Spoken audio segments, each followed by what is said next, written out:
Welcome to another edition of Action 14. I'm Mike Briggs, bringing you information about the city, the school, and the arts. I want to welcome my first guest, Mayor Pullman. Welcome to the show.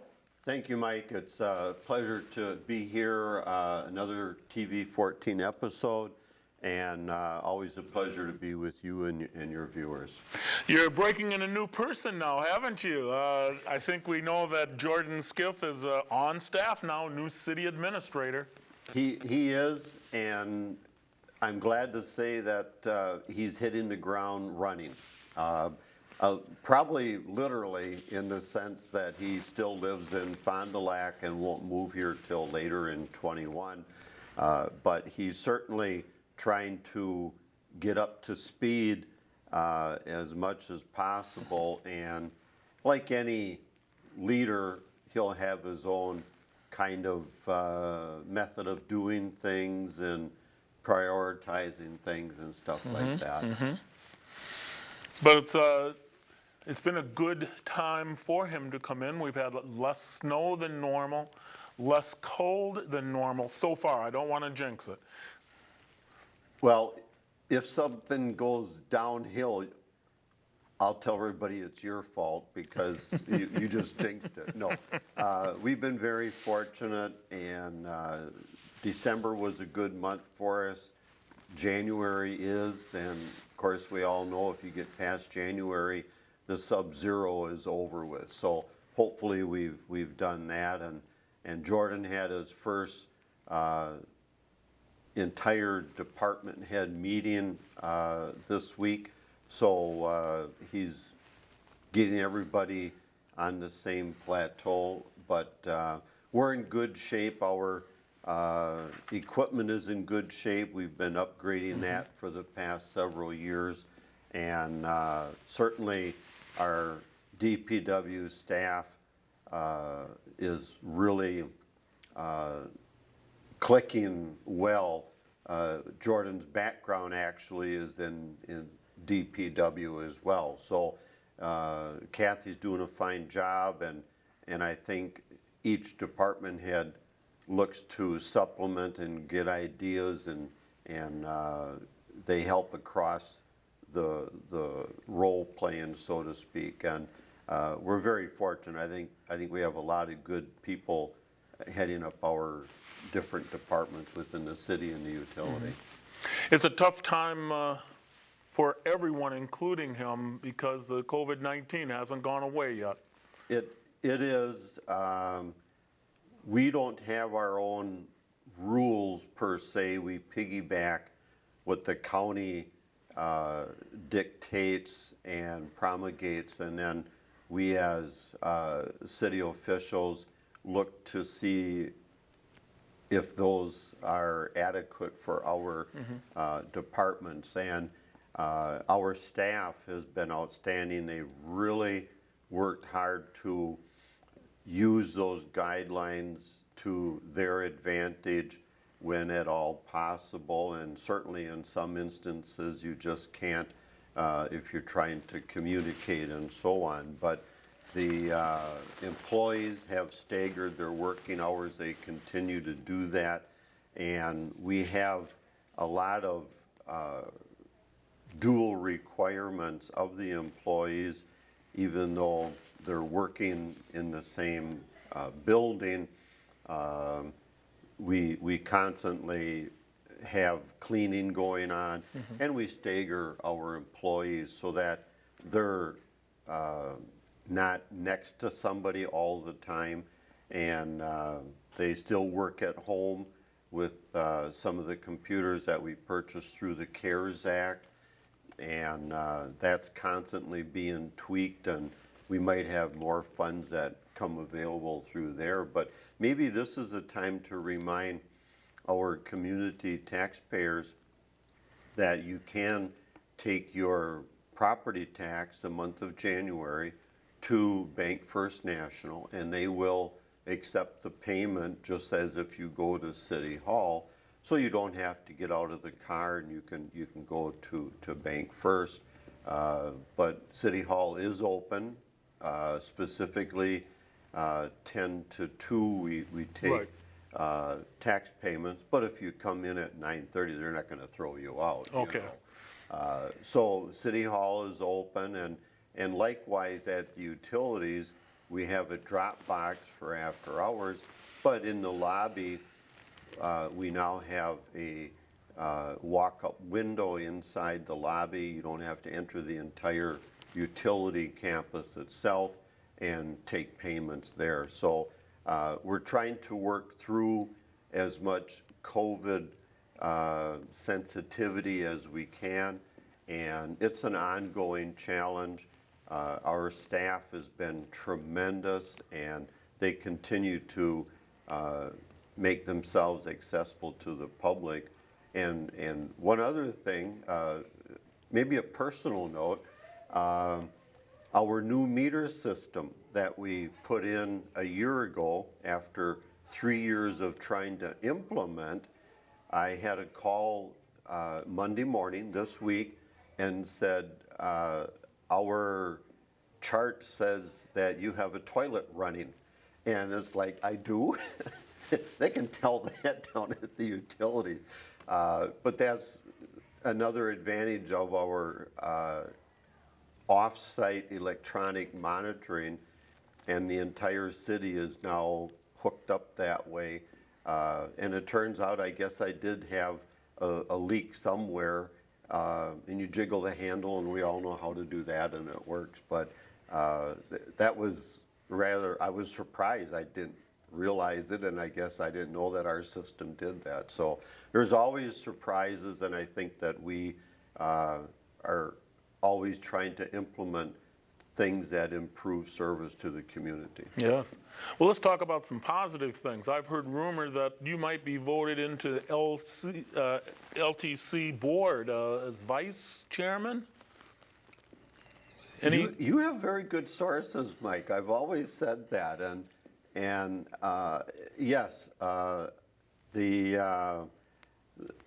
that's true. I've been on the board Yep. since July of 2015, and July 1st of 2020, I became Secretary Treasurer for the board. As of today, or yeah, Yes? Yep, today, that's right. I forget my days. I've been elected by the other 9 members to be the vice chair from now until July 1st, and I'm very humbled to accept that position. And it's the 9-member board has 1 elected member at large representing the community, and I've filled that slot for the since 2015, and it's very gratifying to have the board select me as vice chair. And at the same time, LTC and Plymouth School District and the city of Plymouth have really benefited, I think it was 9 years ago? Can you believe that? Yeah. 9 years ago, we partnered, the first in the state, to bring together the community, different taxing bodies, LTC, Plymouth High School, and the city of Plymouth, to, on the north end of the high school, generate and put together a program with credentialed teaching, which is important for the benefit of the Plymouth students and the adults in the community. Adult learning is very important at LTC. And of course, that's been copied again and again throughout the state. Locally, South High has their program, their Red Raider program, which is virtually copied from our blueprint and being very successful. But yeah, 9 years ago, that's pretty amazing when we think back to how forward that was at the time. And it's really encouraging to know that all of our units of government work together for the education of the community, both young and old. That is the first one in the state to try this. Yep. And where students and adults can get credits also from LTC through Plymouth School District. The classes being taught regularly here. Yes, and they partner that. They've actually expanded the program, now working with Random Lake as of this past year, and they've gone into a agreement down there with Random Lake High School and LTC. So it's reaching out, it's trying to expand the opportunities, and it's pretty timely looking at all of the unemployment and employment, and then teaching so that the skills come up to speed real quick. Now, because we're saving, I'm going to go on to a different angle here. Because we're saving some money possibly this winter, is there talk about additional work to be done in Plymouth area this next summer? I'm already looking way forward, I know. Well, I know our new administrator will be looking at projects that we didn't do in 20 and see if we can't work those into the budget process for 21. If we do, and I know he's working, trying to put things together right now, we have to get those bids out sometime in April. Yep. And so we'll know very shortly if we're able to put a package together and maybe piggyback some projects, sewer, water, street projects that are just around the corner from the ones that we didn't do, and that could be a real advantage to us. That money was allocated and budgeted, so it's not like we don't have it, but we have to keep pace with our rating system so that we don't fall behind. Right. And if we can do that, I think Jordan is the right man in it. He did some big projects in Fond du Lac. That's partly why we looked at him very carefully, because he's got the background in some of these project areas, and I think it'll be a big planning tool for us down the road. Now, I don't want to get ahead of myself, but now that you're vice chairman at LTC, there's a vote that comes up in July for the head chairman. Are you interested in that? What do you think? Are you climbing the ropes up there? Well, I guess the short answer is if they ask me to serve, the answer is yes, I'll do it.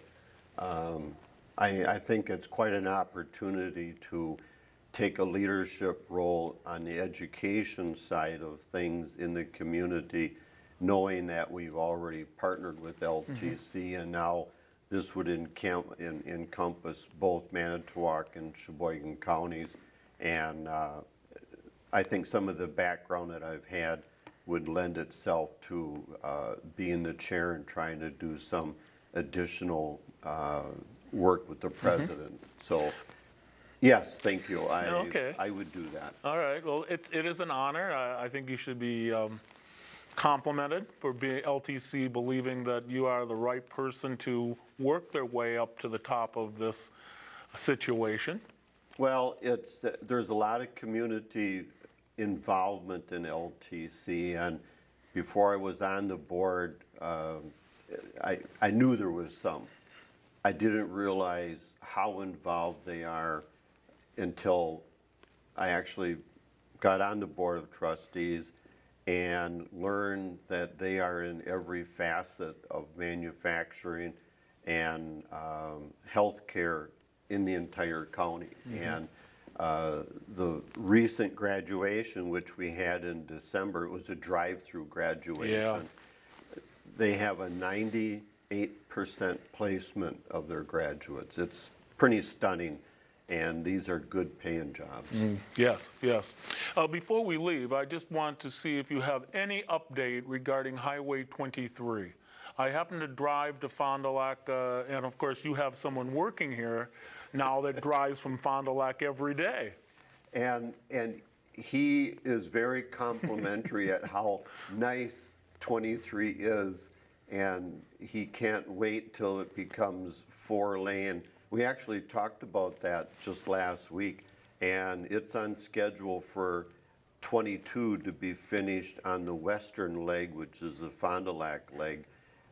Probably by the end of 21, 2/3 of it will be finished from Plymouth, the west side of Plymouth, to the outskirts of Fond du Lac. So it's well on the way. There's a lot of work that's being done that you don't see from the highway, but you shouldn't be looking on the side of the road anyway. You should be watching the road. But I've been on it several times, and it already is a joy to drive. It's much smoother, much straighter, and we don't have some of the problems that we all have dealt with for 25 years. And we should mention that I happen to notice that there's a walking bicycle trail that also is extending. That was part of the entire contract, that we would have this bike trail, and we're very excited that that is moving along hand in hand with the roadway. That's correct.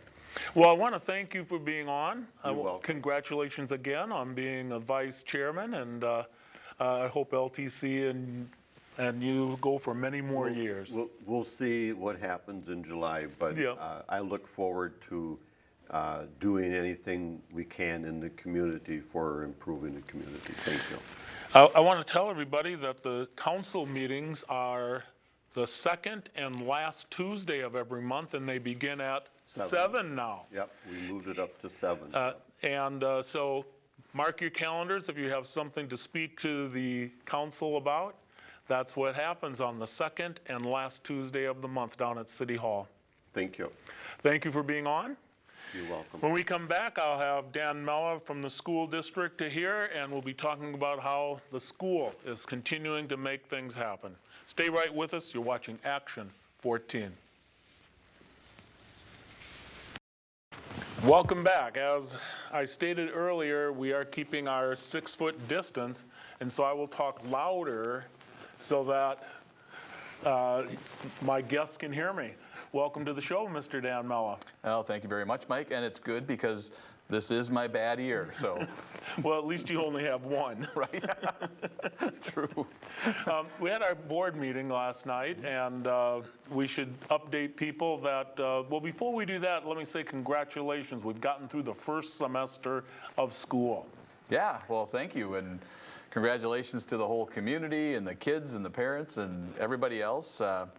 We started a little bit more of in a model where more kids were in school than maybe some other places, and through the work of a lot of different people, we've been able to maintain it, and for the most part, everybody's still here and still coming to classes, and yeah, it's been, I'm a little surprised, but very happy about it. I think I would have lost my bet.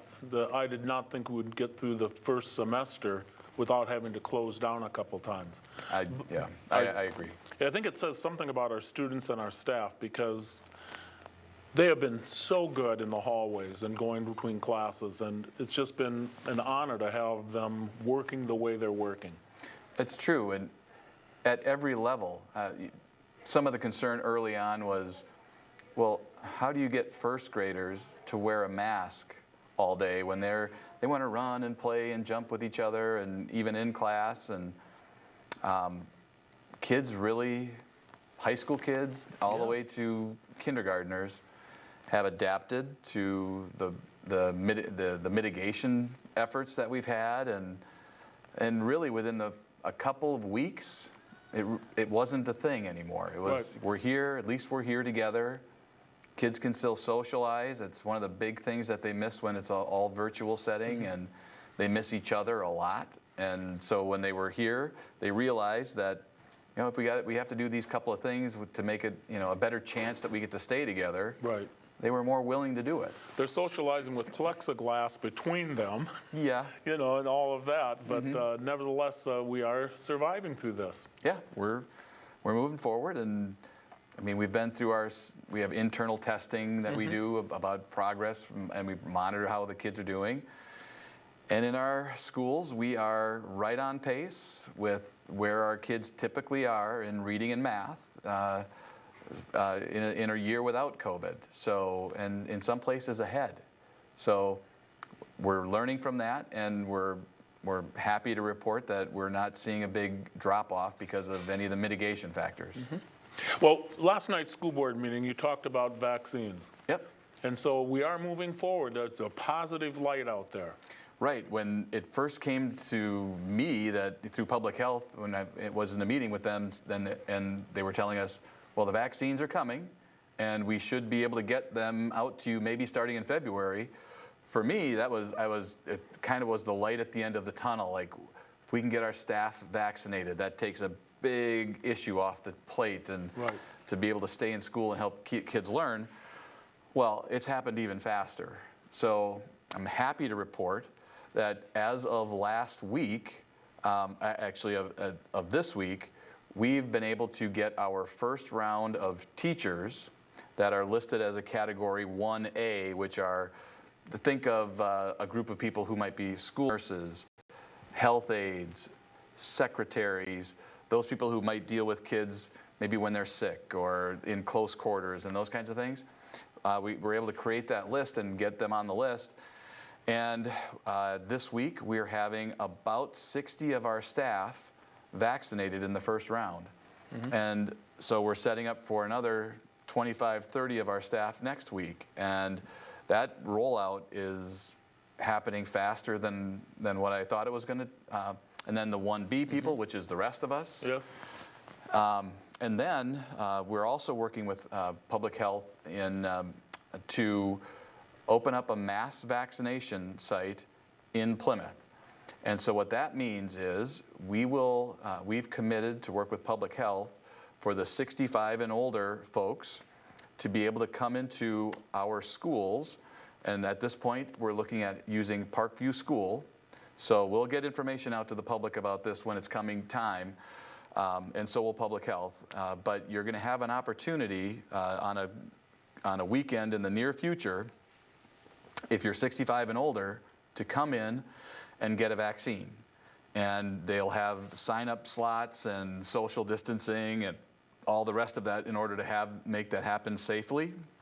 But that whole group, that's sooner also than I thought it was going to be happening. So I'm kind of happy about that too, that we're getting these vaccines and having the opportunity for people in those vulnerable kind of categories to get the vaccine, which helps all of our community, our schools, our economic things all get back into gear sooner, which is nice. Now, things are changing just a little bit in the schools. One thing was mentioned was expanding access to the building. Right. Because of the numbers of COVID, we track every single day the number of positive cases in our schools and the number of positive cases in the county, along with the total number of people that are quarantined. And so our numbers of positive cases have trended very much down over the last 5 weeks. We have a very few people who are positive. We've had a little blip up in kids that are quarantined, but what that allows us to do is to say what our mitigation factors are working, got the vaccines coming online. We've been opening up the school district a little bit at a time for community activities, some more health and wellness classes for our local community. The weight room is open, the swimming pool is open. We've got some PABA coming in. We've got some high school level out of season athletic training types of things happening, like with soccer. So we're continuing to open that up as we move forward. And we're going to be we're expanding the total number of people that are going to be allowed in the weight room. We're opening up to some more community groups for our indoor facility. And so, of course, at a kind of a slow and methodical pace to make sure we can get everything cleaned and spaced out while we're doing it. And in fact, we're also, at the high school, you know, we're A and B days, so half the kids are here on A, half the kids are here on B. We are allowing back some kids to be here on an everyday basis based on needs, or in some cases there, you know, there still are access issues and internet issues, especially in the outer edges of our county and things. So in some of those cases, we're expanding even how many kids we have in the building on a daily basis. Right. So as long as our numbers continue in a good pattern, that we're going to continue down that path. But we do monitor our data really closely. Yeah, it's very positive that at this time we have a vaccine coming, and at the same time our numbers are very good. Right. Yeah. Like I said before, it's like we've been running a marathon. Yep. And our head's been down. We've been pounding away. We're at mile 22, and now all of a sudden we see it's a downhill all the way to mile whatever the end of it is, 26.5. Yeah. But we can see the end of it, and it's still a lot of work, but we're going to make it to the finish. Right. And athletics is still going on, and we've been very fortunate that for the most part our athletes are staying very healthy. Correct. And in fact, the WIAA just put out a study that was done in concert with University Hospital in Madison about the entire fall season. And what they determined was that the rate of COVID spread among all of the athletes that participated this fall in all of the different seasons in Wisconsin was no different than the rate of spread for their similar age cohort, which is a little bit lower too, across all of their peers. So even though in their contact sports like football and soccer, volleyball, it didn't spread any faster among those groups. And so what they're starting to discover is, you know, among certain age groups, healthy populations, we can understand the virus a little bit differently, and those activities can still be available for kids.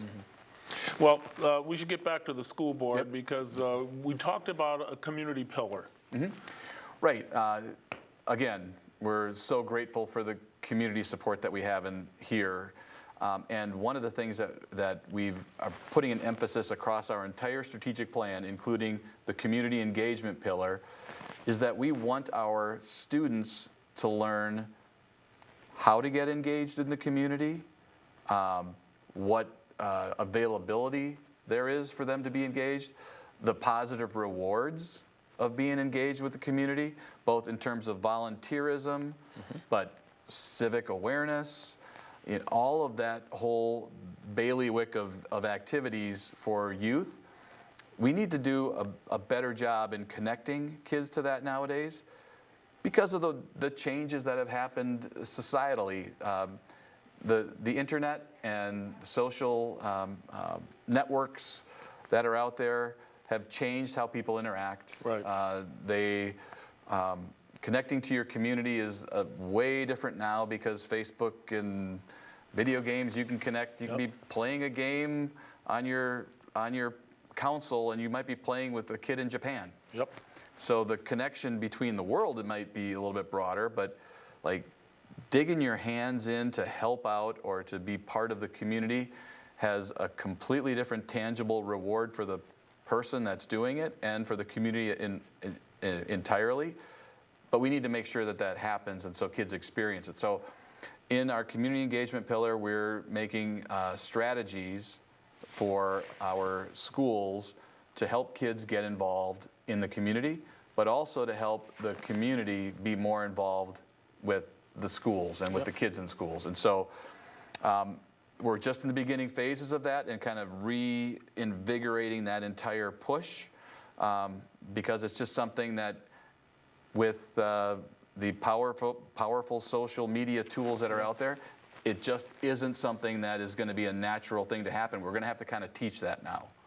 and make those opportunities happen. So that's part of our strategic plan for the coming Yeah, that's future. it's things have changed so dramatically on how people communicate, and too much of it takes them away from our community. Right. And we want to maintain our community and the involvement of our students.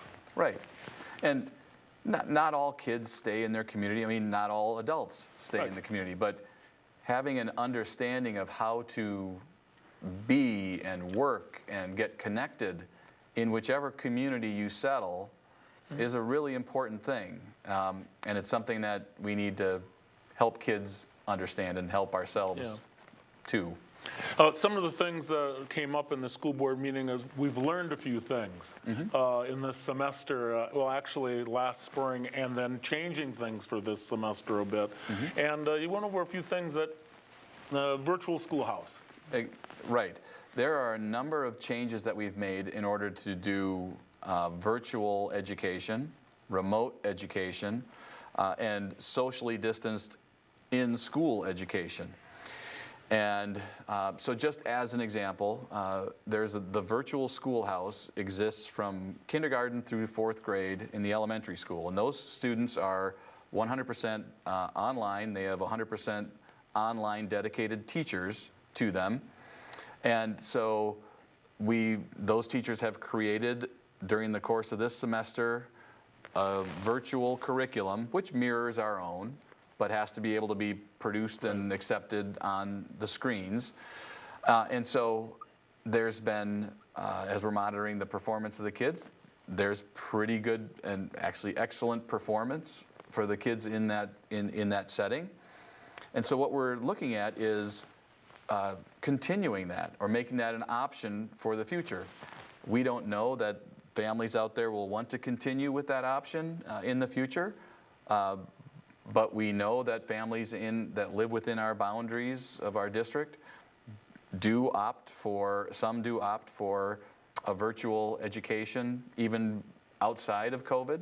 So if we have that opportunity for them, and now we've created it and we've done some really nice work, why wouldn't we continue with that option for people that might want it? And so that's just one example of kind of creating an option, seeing if families want it, and then it may happen in the next year or the year after that we have this available for families even though we don't have the COVID pandemic going on.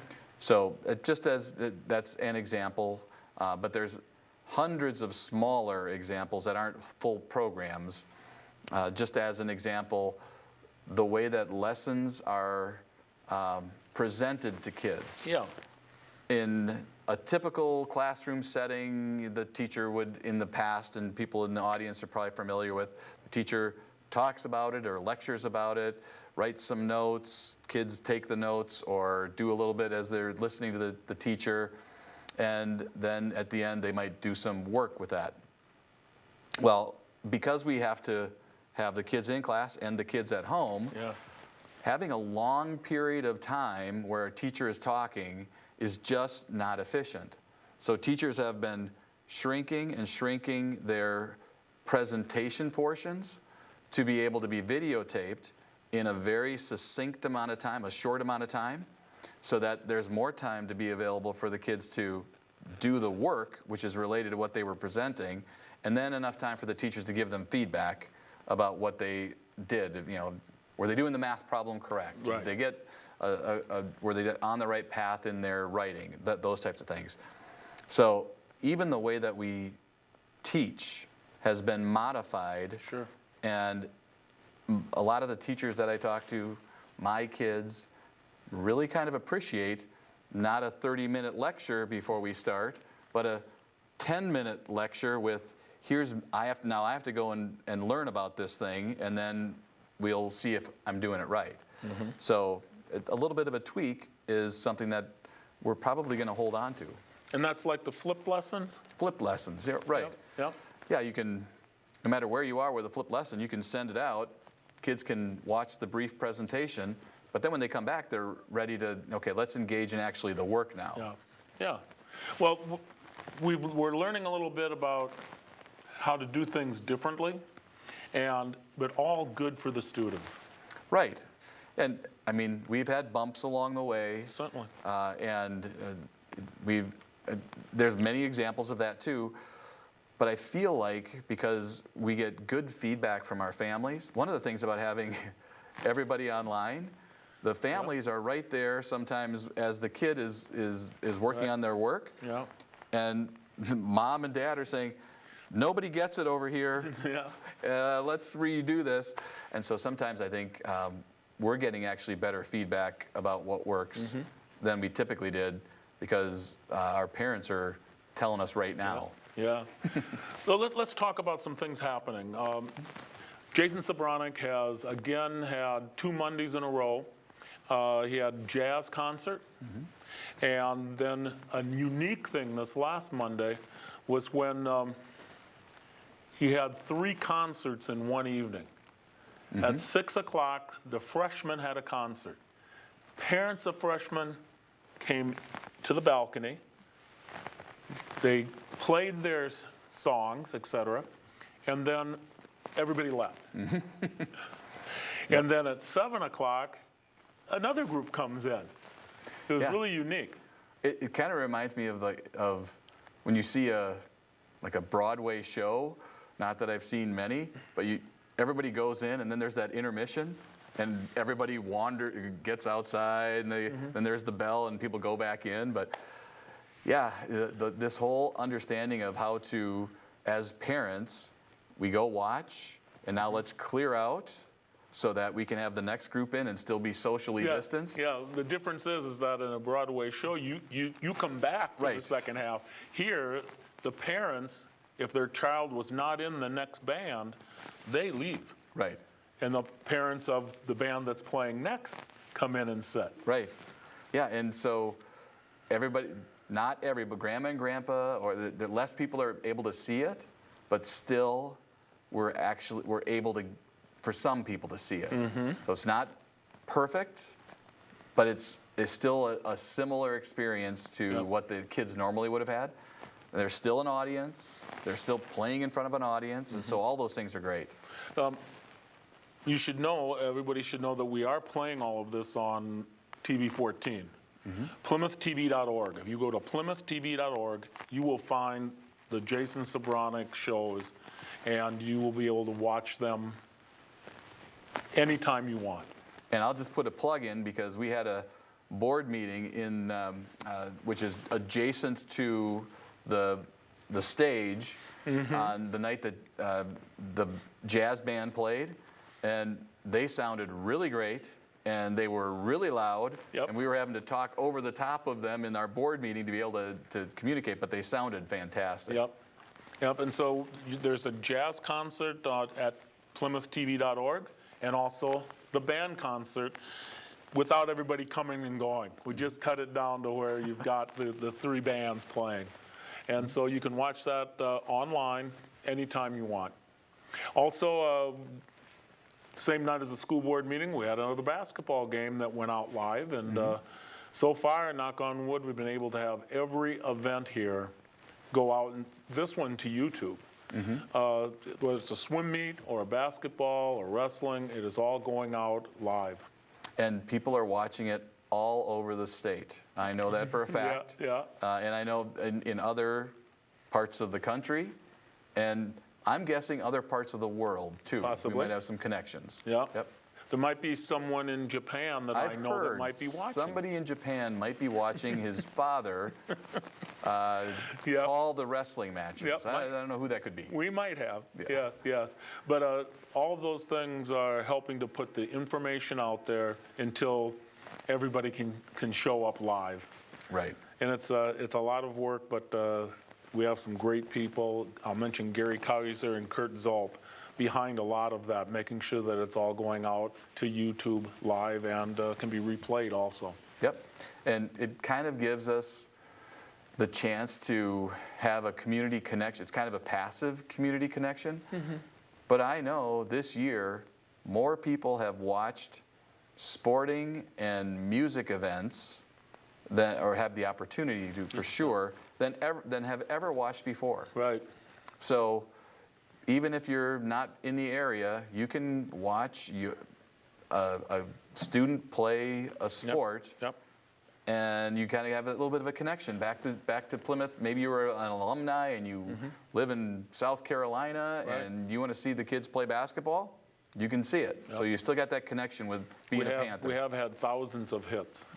People are watching. Yep.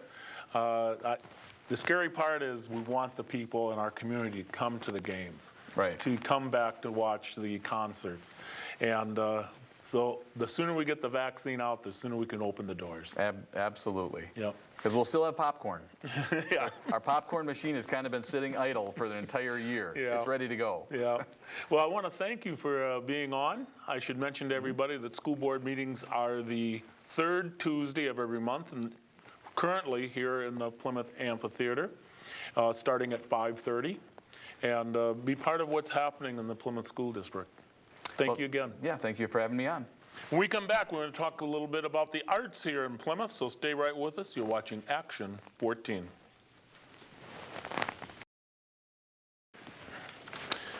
Welcome back to Action 14. As promised, we're going to be talking the arts, and I have Tricia Roberts here from my favorite spot, and that is in beautiful downtown Plymouth, an arts center. Yes. Isn't it fantastic? I love it. I love being there. It is a town this size, and I use the word town, not city, a town this size that has such a marvelous art center. Yeah. And we have some marvelous people that are behind it all, and you yourself are part of that.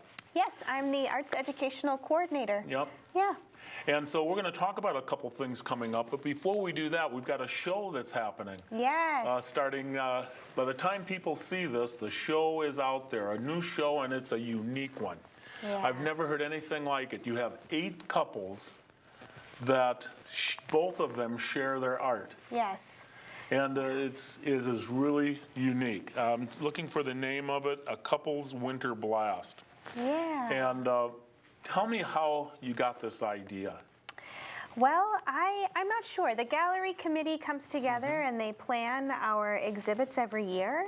I think it's sweet that it's happening around Valentine's Day. Yeah, Pan Bronk Yes. was the person I think that should be thanked for coming Yes. through with all of this. Yes. Because 8 different couples were found where both the husband and wife, the partners both are into art. They may be different art. Yeah. One might paint, one might do pottery, but they both do art, and they are sharing their love of art together. Yes. Isn't that unique? Yeah, and a lot of the couples are local too, which is so, I think, so special to get to celebrate their art that, that they've made in our community. I actually got to learn how to hang the art pieces on Monday, Okay. or this past week in the gallery. So that was a really fun experience too, getting to learn how to measure and all the math that's involved in hanging. I had to use that part of my brain again, but it was a really cool treat to see it all start on the floor and then end up on the walls. It was just really cool. And you should know that the Art Center is open. Yes. Masks are required. Yes. So make sure you bring a mask, but we still want people to come. Yeah, and I think it's such a treat to have somewhere safe to go. We have our gift shop. The exhibit is open in the gallery. Dana or Carrie Lynn or Kathy are always there, behind the desk. That's a friendly face to talk to as well, and we love to see people come through. And this is a time when we've been held up so much. It's time to get out. Yeah. Time to get out. Let's go to the Art Center. Put the mask on, come to the Art Center, and see some fantastic work. Yeah. It's great. It's beautiful. Yeah, it's an impressive exhibit this time, and it's not just all one style. It's very eclectic, which is cool for this exhibit. And this will be up until March 5th, so make plans now to stop down at the Art Center and go to the gift shop, because the gift shop has local artists many times with their own items on the shelf, and it changes regularly. Right. Get something special for your home that was made in Plymouth. Yes, Yeah. yep. Let's talk now about a few things coming up. The first one that I want to talk about is sitting in a tree. It matches a little bit of of the Art Center's show that's going on. Yeah. Because a partner paint night. Yes, so. No, explain that. Yes, so Mary Starnicki and I had the idea that it would be a fun Valentine's Day date activity, or maybe you want to do it with a sibling or a family member or a friend or a coworker, where you each create a 12 by 12 painting. Mary will take you step by step, so beginners are more than welcome. It's a great introductory class. And then when you put them together, they make one big painting, or you can hang them separately as well.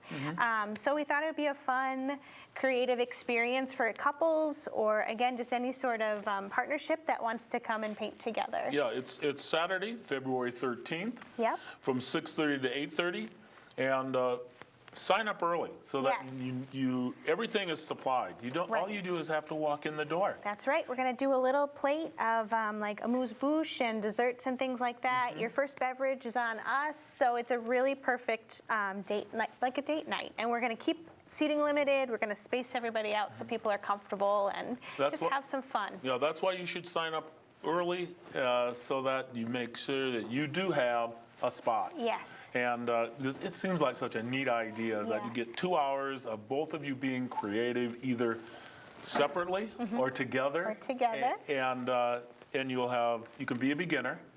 No one has to be an expert here, and everything is supplied. Yeah. Yeah. It's easy. Leave the mess there. Just take your masterpiece home with you.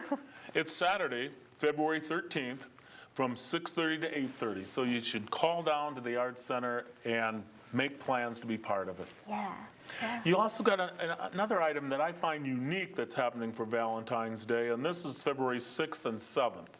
Yes, so we have been really lucky to have a sponsorship for our Make and Take programs. And you might have done or participated in our ornament Make and Take the last 3 years we've been doing it, and that has grown exponentially. This year for our ornament Make and Take, we hand packaged 300 ornaments that went out to the community. So that was really, really fun. And similar to that, for Valentine's Day, we're doing gnomes. Because who doesn't like a little paper Valentine's Day gnome? They're about a foot tall. All the pieces are cut out, so you just have to follow the steps to glue them together. You can use them as a Valentine. You can decorate your home. It's a great activity for any age, so you can do this with your family. We already have people signing up, which is great. We just ask that you reserve your kits, so it's completely free. You just call us or you go online and reserve your kits, and then you pick them up on February 6th or February 7th. Yep, February 6th from 9 to 10 a.m. and the 7th from 1 to 2 p.m. Yep. So call down 892-8409. That's 892-8409, and reserve one for yourself or for your children. Yeah, and Because again, it's going to be a fun thing. it doesn't just have to be for the kids. You can get one for yourself too and do it right along Yep. with them. So. And so call now, get that taken care of, and so you have a lot of things happening in February. Yeah, we're trying to get back into it, and we're trying to offer virtual and in-person classes to try to help everybody to feel comfortable and just get creative again. I think it's so important. So mark your calendars again for Partner Night. That's Saturday, February 13th. And then also call down so you can pick up your Valentine gift on February 6th and 7th. Yeah. Before you leave, I want one other item that we are planning to have singing this summer. We're Yes. still planning. Let's hope it happens. Yes, if we do it outside, we're doing it outside. We'll Yep. see. You are looking for some people. Yes, so Mill Street Live is coming back this summer. We're using the cast from last summer, but we do have a few spots open for boys. So guys 16 and over, our directors, Rosalia Johnson and Bridget Zank, are looking for a short video audition. It's really easy. You sing, you send it to them, and then they'll let you know. But I know they're still looking for a few strong guys to be in Yep. the cast. So if you're interested, again, make sure you contact the Arts Center, and they'll even explain how you can do the little video. Yeah. They'll explain it to you, so it's not a big panic. No, well, I want to thank you for being on. We've got a few things to get started. I want things to come back to normal, and Yeah. this is how it happens. That's right. Keep planning them, keep doing, and I wish you the best of luck. Well, thank you. Thank you for having us Yes, here. thank you, Tricia. And I want to thank you for being with us also. Until next time, I'll be seeing you on the radio. Bye-bye.